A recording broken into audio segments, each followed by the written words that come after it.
In the autumn of 1984 in Paris, France, two men embarked on a brutal crime spree.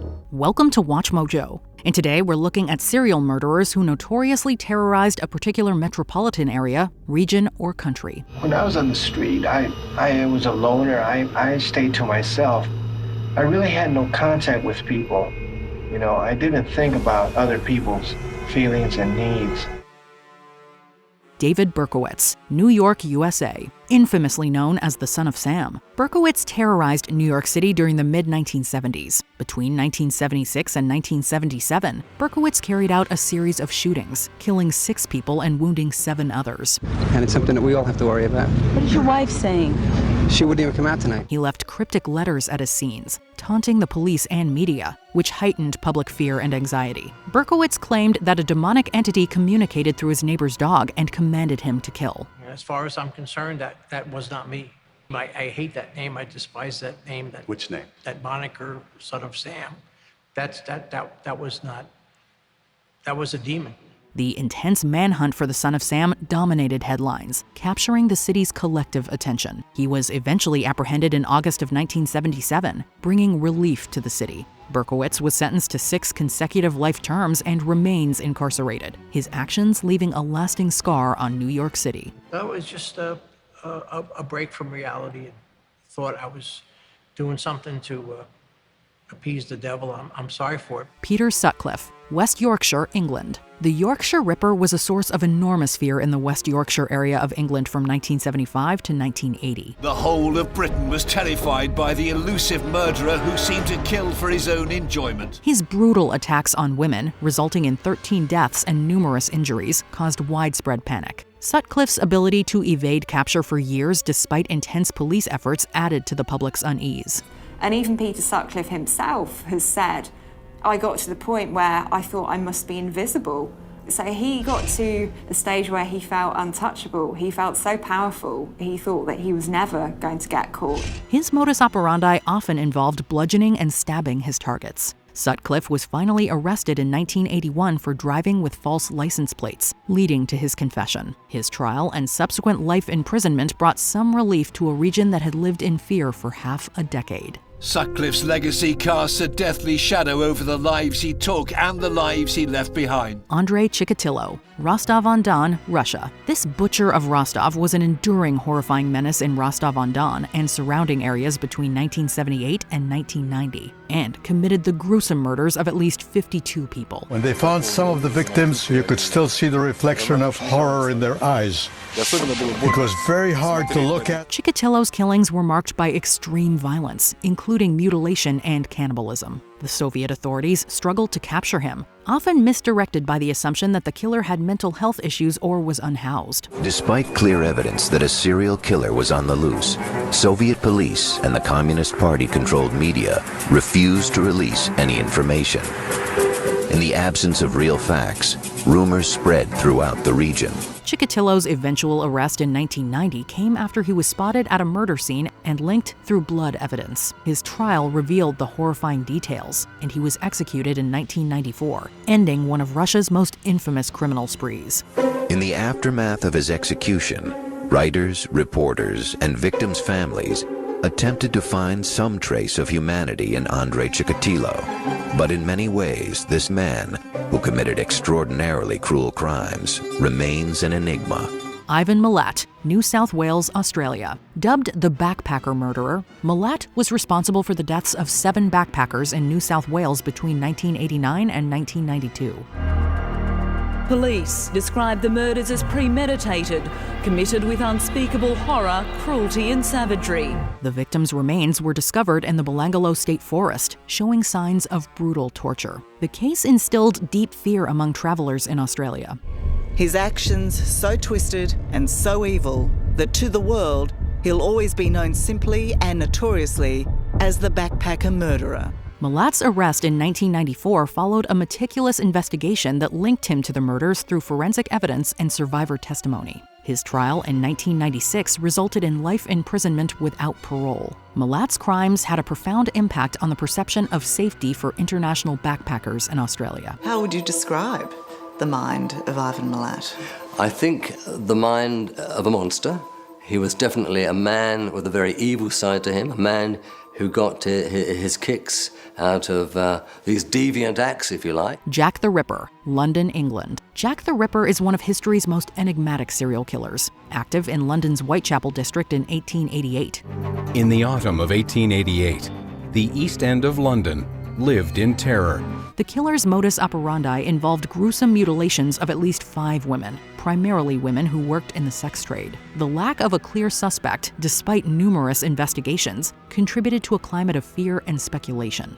They were under a lot of pressure to solve these cases, identify this individual.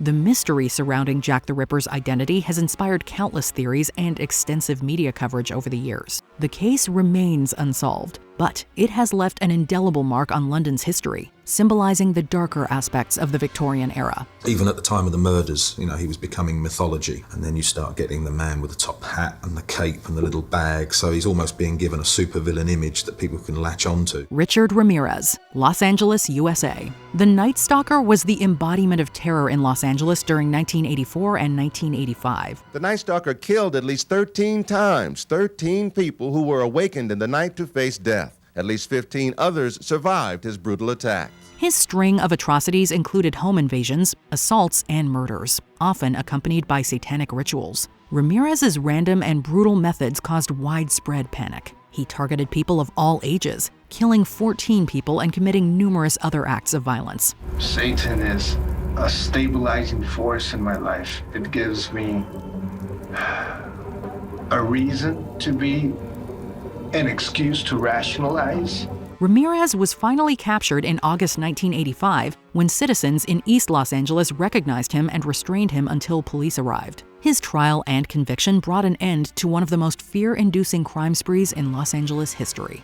He had no empathy, no feelings, nothing. He never showed any remorse for what he had done. He wanted to be known as the greatest serial killer that ever lived. Luis Garavito, Colombia. The Beast is one of the world's most prolific serial killers. Committing his crimes in various regions of Colombia, South America in the 1990s, he eluded Colombia's authorities for 9 long years. His reign of monstrosity included being responsible for the deaths of over 138 boys in Colombia during the 1990s. Garavito attracted his victims with promises of gifts or money before torturing and killing them. The discovery of mass graves and the extent of his horrors shocked the nation. The results were simple.